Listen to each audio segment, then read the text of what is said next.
തടസ്സങ്ങൾ മാറാൻ നമ്മൾ എന്ത് ചെയ്താൽ മതി? 3 രീതിയിൽ പ്രാർത്ഥിച്ചാൽ ഏത് തടസ്സവും നമ്മുടെ ജീവിതത്തിൽ നിന്ന് മാറിപ്പോകും. ഹല്ലേലൂയ. നമ്മൾ എങ്ങനെയാ വിചാരിച്ചുകൊണ്ടിരിക്കുന്നത്? നമുക്കെന്നും തടസ്സമാണല്ലോ, ബിസിനസ് തടസ്സമാണല്ലോ, കൃഷി ശരിയാകുന്നില്ല, ഞങ്ങൾക്ക് എങ്ങനെ ചെയ്താലും പരാജയമാണ് അവസാനം. എല്ലാ തടസ്സങ്ങളും മാറാൻ ബൈബിളിലെ ദൈവം പരിശുദ്ധാത്മാവ് വഴി ഒരു പ്രാർത്ഥനാ രീതി പഠിപ്പിച്ചിട്ടുണ്ട്, തടസ്സങ്ങൾ മാറാൻ. ഹല്ലേലൂയ.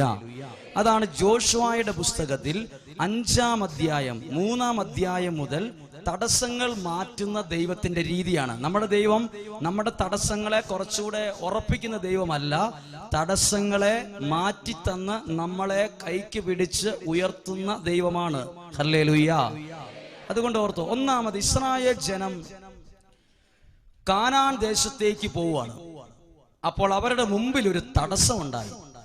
ആ തടസ്സം ഏതെന്നറിയാമോ? ജോർദാൻ നദിയുടെ ഒഴുക്കാണ് തടസ്സം. അവര് നടന്ന് ജോർദാൻ നദിയുടെ തീരത്ത് വന്നപ്പോൾ അവര് വിഷമിച്ചത്, മുമ്പിൽ തടസ്സമാണല്ലോ, എങ്ങനെ പോകും? മുമ്പിലെ തടസ്സം, ഒഴുകിക്കൊണ്ടിരിക്കുന്ന തടസ്സം. ആ തടസ്സത്തിനകത്ത് നേരെ അങ്ങ് കയറി ചെന്നാൽ ആ ഒഴുക്കിൽപ്പെട്ട് തകർന്ന് തരിപ്പണമാവുകയും ചെയ്യും, നശിച്ചു പോകും. ഇസ്രായേൽ ജനങ്ങൾ വിഷമിച്ച് നിൽക്കുക. അവരെന്തെല്ലാം ആലോചിച്ചിട്ടും അവരുടെ ബുദ്ധിയിൽ ഒരു ഉത്തരം പോലും കിട്ടിയില്ല. ഈ ഒഴുകിക്കൊണ്ടിരിക്കുന്ന നദിയുടെ ഒഴുക്ക് എങ്ങനെ നിർത്തും? ഈ തടസ്സത്തെ എങ്ങനെ മാറ്റും? അങ്ങനെ മോശ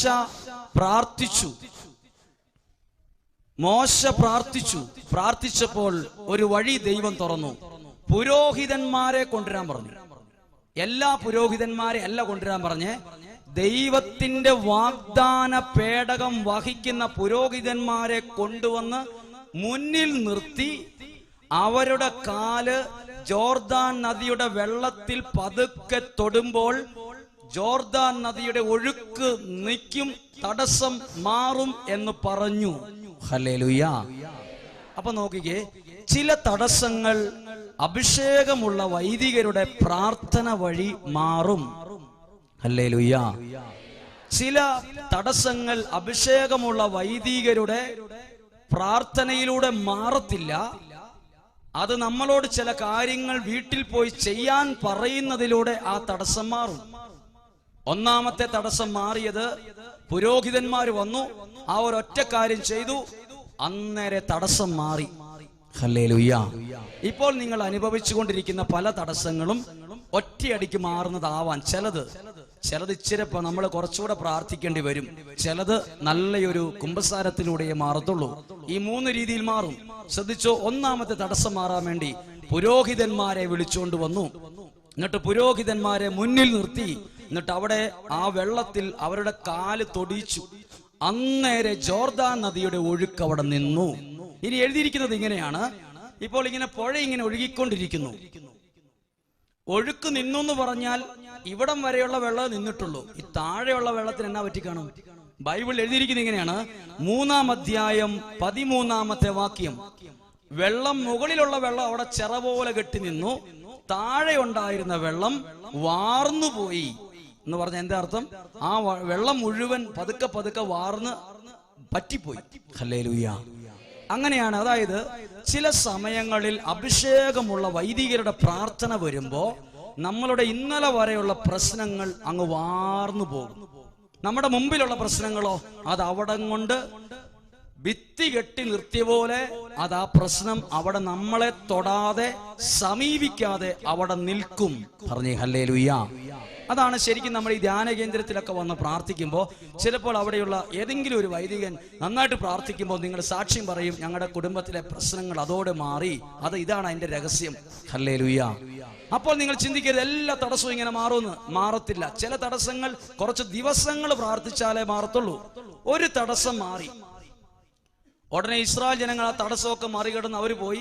കുറച്ചു ദൂരം ചെന്നപ്പോൾ മറ്റൊരു വലിയ തടസ്സം, ഒരിക്കലും മുന്നോട്ട് പോകാൻ പറ്റാത്ത തടസ്സമാണ്. അതാണ് ജെറീക്കോ പട്ടണത്തിന്റെ മതില്. അതിങ്ങനെ കുത്തിയാലും ഒന്നും താഴെ പോകുന്നല്ല, ഉറപ്പുള്ള ഒരു വലിയ മതിലാ. ഇസ്രായേൽക്കാർ അവിടെ പോയി സങ്കടത്തോടെ നിന്നു, എന്ത് ചെയ്യുമെന്നറിയാതെ. അപ്പോൾ ദൈവം ഉടനെ പറഞ്ഞില്ല, പുരോഹിതന്മാരെ വിളിച്ചോണ്ട് വാ, പുരോഹിതന്മാരുടെ കാല് ആ മതിലേലൊന്ന് പതുക്കെ തൊട്ടാ മതി, ആ മതിലിടിഞ്ഞ് വീഴൂന്നല്ല പറഞ്ഞത്. പുരോഹിതന്മാരെ വിളിച്ചോണ്ടിരാൻ പറഞ്ഞു. അവര് കാഹളം ഊതണമെന്ന് പറഞ്ഞു.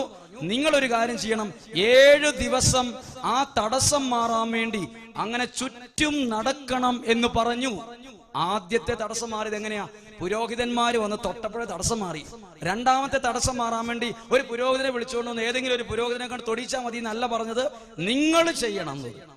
പുരോഹിതന്മാർ ആദ്യം ചെയ്ത് തടസ്സം മാറി. രണ്ടാമത്തെ തടസ്സം മാറാൻ അവരോട് പറഞ്ഞു, നിങ്ങൾ വട്ടം നടന്ന് 7 ദിവസം പ്രാർത്ഥിക്കണം. ഹല്ലേലൂയ. നമ്മൾ എന്തിനാണ് ചില തടസ്സങ്ങൾ പാറാൻ നിയോഗം എഴുതിയിട്ട് പ്രാർത്ഥിക്കുന്നത്? അതായത് എല്ലാ തടസ്സങ്ങളും ചിലപ്പോൾ ഒറ്റയടിക്ക് പോകത്തില്ല. ചില നമ്മൾ 21 ദിവസം പ്രാർത്ഥിക്കുമ്പോഴായിരിക്കും നമ്മുടെ മുമ്പിൽ ജെറീക്കോ പട്ടണത്തിന്റെ മതില് പോലെ ഒരിക്കലും മുന്നേറാൻ പറ്റാത്ത തരത്തിൽ ഉയർന്നു നിൽക്കുന്ന, നമുക്കെതിരെ നിൽക്കുന്ന, നമുക്ക് പേടി തരുന്ന, നമ്മളെ ഭയപ്പെടുത്തുന്ന ഈ മതില് പോകണമെങ്കിൽ നമ്മൾ കുറച്ച് ദിവസം ത്യാഗത്തോടെ പ്രാർത്ഥിക്കണം. പറഞ്ഞേ ഹല്ലേലൂയ. അതാണ് ജോഷുവയുടെ പുസ്തകം 6-ാം അധ്യായത്തിൽ എഴുതിയിരിക്കുന്നത്. ജോഷുവ ഈ വിവരം ബൈബിളിൽ രേഖപ്പെടുത്തിയിരിക്കുന്നത്, അവർ 7 ദിവസം പ്രാർത്ഥിച്ചു. 7-ാമത്തെ ദിവസം പ്രാർത്ഥിച്ചപ്പോൾ അവരാരും ഉന്തിത്തള്ളിയല്ല, ആ മതില് മുഴുവൻ ഇടിഞ്ഞ് നിലത്തേക്ക് അങ്ങ് ഇരുന്നു പോയി. ഹല്ലേലൂയ. ആ പ്രശ്നം എങ്ങനെയാ മാറിയത്? അവര് പ്രാർത്ഥിച്ചപ്പോൾ. ഇനി 3-ാമത്തെ തടസ്സം, കുറച്ചുകൂടെ ദൂരം അവർ ചെന്നപ്പോഴാണ് ആയി പട്ടണം യുദ്ധത്തിന് വരുന്നത്.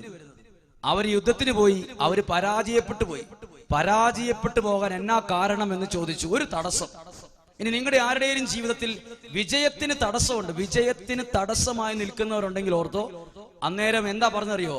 ദൈവത്തിന്റെ വാക്കിതാണ്, നിങ്ങളിൽ ആരോ പാപത്തിലാണെന്ന് പറഞ്ഞു. അപ്പോൾ പാപത്തിലുള്ള ആളെ കണ്ടുപിടിച്ചു. ആഖാൻ എന്നയാളാണ്. ബൈബിളിൽ എഴുതിയിരിക്കുന്ന സമയക്കുറവുള്ളത് പറയുന്നില്ല. ആഖാൻ തന്റെ പാപം മുഴുവൻ ഏറ്റുപറഞ്ഞ് അതിന് പരിഹാരം ചെയ്തപ്പോഴാണ് 3-ാമത്തെ തടസ്സം വ്യക്തിയിൽ നിന്ന് മാറി. ബൈബിളിലെ 3 തരത്തിലുള്ള തടസ്സങ്ങൾ 3 രീതിയിൽ പ്രാർത്ഥിച്ചപ്പോൾ അത് മാറി. ഹല്ലേലൂയ. അവർക്ക് പറഞ്ഞേ ഹല്ലേലൂയ. കരങ്ങൾ ഉയർത്തി പറഞ്ഞേ ഹല്ലേലൂയ, ഹല്ലേലൂയ.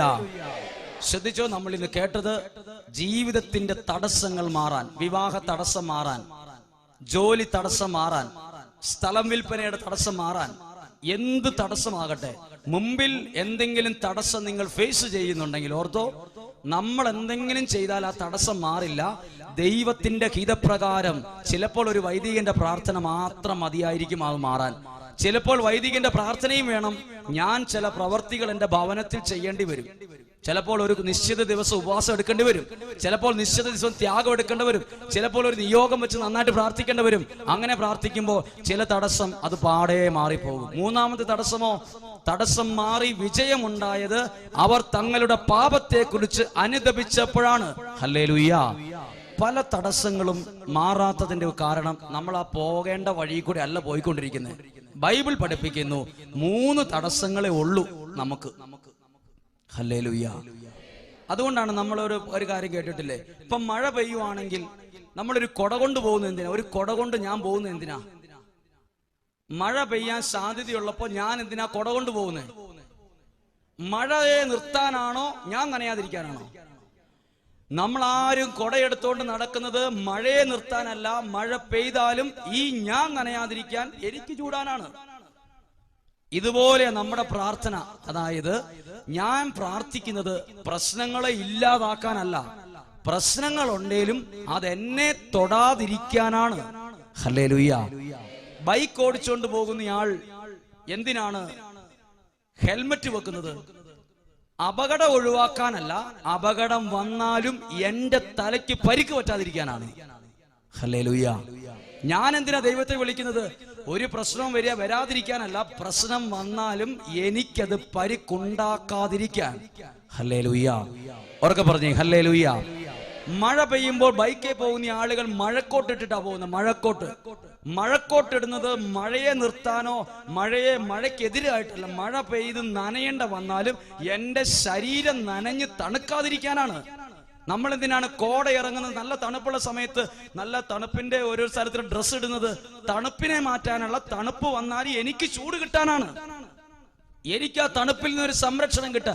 സെയിം വേ ഇതുപോലെ നമ്മൾ പ്രാർത്ഥിക്കുന്നത് എന്തിനെന്നറിയോ? തടസ്സങ്ങൾ ഇല്ലാതിരിക്കാനല്ല, തടസ്സങ്ങൾ ഉണ്ടേലും അതെനിക്കൊരു തടസ്സമാകാതിരിക്കാൻ. ഹല്ലേലൂയ. തടസ്സങ്ങളൊക്കെ അപ്പുറത്തും ഇപ്പുറത്തും ഒക്കെ ഉണ്ടാവും, തിന്മയുണ്ടാവും, പാപം ഉണ്ടാവും, പിശാചും ഉണ്ടാവും. പക്ഷെ ഇതൊക്കെ അവിടെ നിന്നാ മതി. ഇത് എനിക്ക് തടസ്സം ഉണ്ടാക്കാതിരിക്കാനാണ് ഞാൻ ദൈവത്തെ വിളിക്കുന്നത്. ഹല്ലേലൂയ. ഉറക്കെ പറഞ്ഞേ ഹല്ലേലൂയ. കരം ഉയർത്തി പറഞ്ഞേ ഹല്ലേലൂയ, ഹല്ലേലൂയ. നമ്മൾ എന്തിനാ കുടുംബത്തിൽ പ്രാർത്ഥിക്കുന്നത്?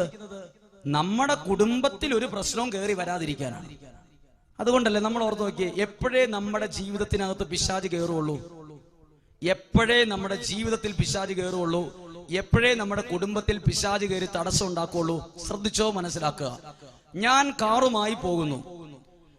കാറുമായി പോകുന്ന സമയത്ത് ഇച്ചിരി ദൂരയിൽ നിന്ന് ഒരു ചേട്ടൻ എന്റെ കാറിന് കൈ കാണിച്ചു. ഞാൻ നിർത്തണമെന്ന് ആഗ്രഹിച്ചു. പക്ഷെ അടുത്തെത്തിയപ്പോൾ എനിക്ക് തോന്നി നിർത്തണ്ടെന്ന് തോന്നി. കാറിൽ ഞാൻ മാത്രമേ ഉണ്ടായിരുന്നുള്ളൂ, ബാക്കി 3-4 പേർക്ക് ഇരിക്കാനുള്ള സൗകര്യം വെറുതെ കിടക്കുവാണ്. ഞാൻ വണ്ടി നിർത്താതെ ഈ വ്യക്തി അകത്ത് കയറാൻ പറ്റൂല്ലയോ? ഞാൻ വണ്ടി നിർത്തി ഡോറ് തുറന്നു കൊടുക്കുവാണെങ്കിൽ ആ കൈ നീട്ടിയാൽ അകത്ത് കയറും. അല്ലാതെ ഞാൻ നിർത്താതെ പോയാലോ? ഇതാണ് നമ്മുടെ ജീവിതത്തിൽ ശ്രദ്ധിക്കേണ്ടത്. നമ്മളൊക്കെ ഉണ്ടല്ലോ, വേണ്ടാത്തടത്തും ആവശ്യമില്ലാത്തടത്തും കൊണ്ടുപോയി നമ്മുടെ ജീവിതം നിർത്തും. എന്നിട്ട് നമ്മൾ നമ്മുടെ ജീവിതത്തിന്റെ വാതിൽ തുറന്നു കൊടുക്കും.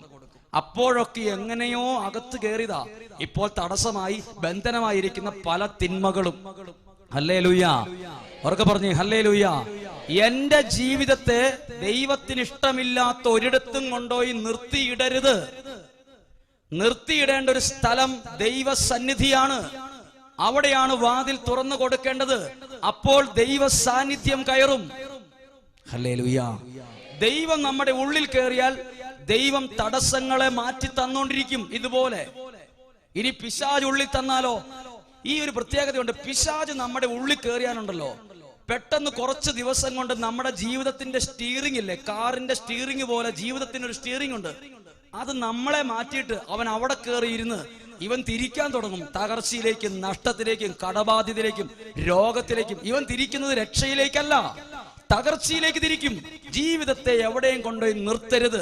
പാപത്തിന്റെ മുമ്പിൽ നിർത്തരുത്, പ്രലോഭനത്തിന്റെ മുമ്പിൽ കൊണ്ടുപോയി നിർത്തരുത്, മദ്യത്തിന്റെ മുമ്പിൽ കൊണ്ടുപോയി നിർത്തിയിടരുത്. നിർത്തിയിട്ടാൽ ആ പിശാച് കയറി നമ്മുടെ ജീവിതത്തെ തകർച്ചയിലേക്ക് തിരിച്ചു കൊണ്ടുപോകും. ഹല്ലേലൂയ. ഞാൻ ഇവിടെയൊക്കെ ഇങ്ങനെയുള്ള പ്രാർത്ഥനാലയത്തിൽ വന്ന് പ്രാർത്ഥിക്കുമ്പോൾ നിങ്ങൾ ഓർക്കണം, മഴ പെയ്യാൻ സാധ്യതയുണ്ടോ എന്ന് ആകാശത്തേക്ക് നോക്കിയിട്ട് മഴ വരാൻ സാധ്യതയുണ്ട്, ഒരു കൊടയെടുത്തോ എന്ന് പറയുന്നത് അത് മഴയെ നിർത്താൻ വേണ്ടിയോ മഴക്കാരനെ ഓടിച്ച് അപ്പുറത്തേക്ക് വിടാൻ വേണ്ടിയോ അല്ല. മഴ പെയ്യുമായിരിക്കും, പെയ്തോട്ടെ, പക്ഷെ ഞാൻ നനയാതിരിക്കാൻ എന്റെ കയ്യിൽ എനിക്കൊരു കുടയുണ്ട് എന്ന് പറയുന്ന പോലെ ഏത് പ്രതിസന്ധി ആകട്ടെ, രോഗമാകട്ടെ, കടബാധ്യതയാകട്ടെ, അത് ചുറ്റും നിന്നാലും അതെനിക്ക് ഒരു പോറൽ പോലും ഏക്കാതെ എനിക്കൊരു കൊട. അതാണ് ദൈവ സംരക്ഷണത്തിന്റെ കവചം. പറഞ്ഞേ ഹല്ലേലൂയ. ഉറക്കെ പറഞ്ഞേ ഹല്ലേലൂയ. അതുകൊണ്ട് നമ്മൾ ഈ നിമിഷങ്ങളിൽ പ്രാർത്ഥിക്കുകയാണ്, ദൈവിക സംരക്ഷണത്തിന്റെ ഒരു കവചം വേണം. ഇനി ശ്രദ്ധിച്ചോ, പ്രാർത്ഥിക്കുന്ന വ്യക്തികളാണ് നിങ്ങളെങ്കിൽ എല്ലാരും കുതിര കയറുന്നത് നിങ്ങളുടെ തലയിലായിരിക്കും. അത് അന്നും ഇന്നും ഒരുപാട് പ്രത്യേകതയാണ്. ശ്രദ്ധിച്ച് കേൾക്കണേ. ഇത് പ്രാർത്ഥിക്കുന്ന വ്യക്തികൾക്ക് കളിയാക്കലുകൾ, ഒറ്റപ്പെടുത്തലുകൾ, കുറ്റപ്പെടുത്തലുകൾ, കളിയാക്കലുകൾ വീട്ടിലാണേലും ഇടവകയിലാണേലും സ്വദേശത്താണേലും എവിടെ ബന്ധുക്കളുടെ ഇടയിലാണേലും കിട്ടിക്കൊണ്ടിരിക്കും. കൃപയുള്ളവനെ കുത്തിക്കൊല്ലണമെന്നാണ് പലരുടെയും ഒരു ആഗ്രഹം. കൃപയുള്ളവനെ വെറുതെ വിടരുത്, കുത്തിക്കൊല്ലണം, അവനെ കളിയാക്കി കൊല്ലും. ബൈബിളിൽ അങ്ങനെ ഒരു വചനം ഞാൻ കണ്ടു. സാവൂൾ എന്ന് പറയുന്ന ആളാണ്. സാവൂള് നല്ല ഒരു മനുഷ്യനായിരുന്നു, പക്ഷെ ജീവിതം വേണ്ടാത്തടത്ത് കൊണ്ടുപോയി നിർത്തി. വാതിൽ തുറന്നു കൊടുത്തു, പിശാച് അകത്ത് കയറി. അപ്പോൾ പിശാച് അകത്ത് കയറിയപ്പം ഈ സാവൂള് കടന്ന് വിലപി ഭയങ്കര അസ്വസ്ഥത ഉണ്ടായപ്പോൾ മറ്റു കൂടെ ഉണ്ടായിരുന്നവർ പറഞ്ഞു, ഇവിടെ ഒരു ചെറുപ്പക്കാരനുണ്ട് ദാവീദ്, അവൻ വന്ന് നിങ്ങളുടെ കൊട്ടാരത്തിൽ ഇരുന്ന് കിന്നരം വായിക്കുവാണെങ്കിൽ നിങ്ങളുടെ ഉള്ളിൽ നിന്ന് പിശാച് പോകുമെന്ന് പറഞ്ഞു. അങ്ങനെ ദാവീദിനെ തെരഞ്ഞു പിടിച്ച് കൊട്ടാരത്തിൽ കൊണ്ടുവന്ന് ദാവീദ് സാവൂളിന്റെ അടുത്തിരുന്ന് കിന്നരം വായിക്കുമ്പോഴൊക്കെ സാവൂളിന്റെ ഉള്ളിൽ നിന്ന് പിശാച് ഇറങ്ങി ഓടും. അപ്പോൾ സാവൂളിന് നല്ല ആശ്വാസം കിട്ടുമായിരുന്നു, നല്ല ബലം കിട്ടുമായിരുന്നു. കുറച്ചു കഴിഞ്ഞപ്പോ ബൈബിൾ എഴുതി വെച്ചിരിക്കുകയാണ്, സാവൂൾ ദാവീദിനെ കൊല്ലാൻ വേണ്ടി കുന്തമെറിഞ്ഞു. 1 2 3 പ്രാവശ്യം. എന്റെ ചോദ്യം സാവൂളിനോടാണ്, എന്തിനാ സാവൂളെ പാവപ്പെട്ട കൃപയുള്ള ദാവീദിനെ കൊല്ലാൻ വേണ്ടി കുന്തമെറിഞ്ഞത്? പ്രിയപ്പെട്ട ശ്രദ്ധിച്ച്, അന്നും ഇന്നും സെയിമാണ്. കൃപയുള്ളവനെ എറിയും, കൃപയുള്ളവനെ കല്ലെടുത്തെറിയും, കളിയാക്കും, ഒറ്റപ്പെടുത്തും, നീ കാരണമെന്ന് പറയും. അത് ഏറ്റെടുത്തോ. കൃപയുള്ളവനെ മനുഷ്യരെറിഞ്ഞാലും ദൈവം ഉയർത്തും. പറഞ്ഞേ ഹല്ലേലൂയ. കൃപയുള്ളവനെ മനുഷ്യനെറിയും. ഇവൻ വലിയ പ്രാർത്ഥനക്കാരൻ, ഇവൻ പ്രാർത്ഥന കൊണ്ട് ജീവിക്കുന്നവനാണ്, പ്രാർത്ഥനയുടെ വലിയ വലിയ ആളാണ് ഇവൻ എന്ന് പറയും. നമ്മളെ കൊറ്റപ്പെടുത്തും. മനുഷ്യൻ എറിഞ്ഞാലും ദൈവം നമ്മളെ ഉയർത്തും. പറഞ്ഞേ ഹല്ലേലൂയ. ഓർക്ക് പറഞ്ഞേ ഹല്ലേലൂയ. അതുകൊണ്ടാണ് ഞാൻ ശരിക്കും മുമ്പേ ഒരു പാട്ടിന്റെ ഒരു ചെറിയ വരികൾ പാടിയത്. എന്നെ അറിയുന്നവനല്ല, എന്നെ നന്നായി അറിയുന്നവൻ. ഹല്ലേലൂയ. എന്നെ അറിയുന്നവർ ഇഷ്ടം പോലെയുണ്ട് ഇവിടെ, എന്നെ അറിയുന്നവരെല്ലാം. പക്ഷെ എന്നെ നന്നായി അറിയുന്ന ആരും ഇതിനകത്തില്ല. അങ്ങനെ ഒരാൾ ഇതേ ഉള്ളൂ, ഈശോയുള്ളൂ. 5 വർഷമായി എൻ്റെ പാട്ടുകാരനായിട്ട് ബിജു ഉണ്ട്. ബിജുവിന് എന്നെ അറിയാം, പക്ഷെ നന്നായിട്ട് അറിയത്തില്ല. എല്ലാവർക്കും എന്നെ അറിയാം, എന്നെ നന്നായിട്ട് അറിയില്ല. എന്നെ നന്നായി അറിയുന്നവൻ ആര്? യേശു.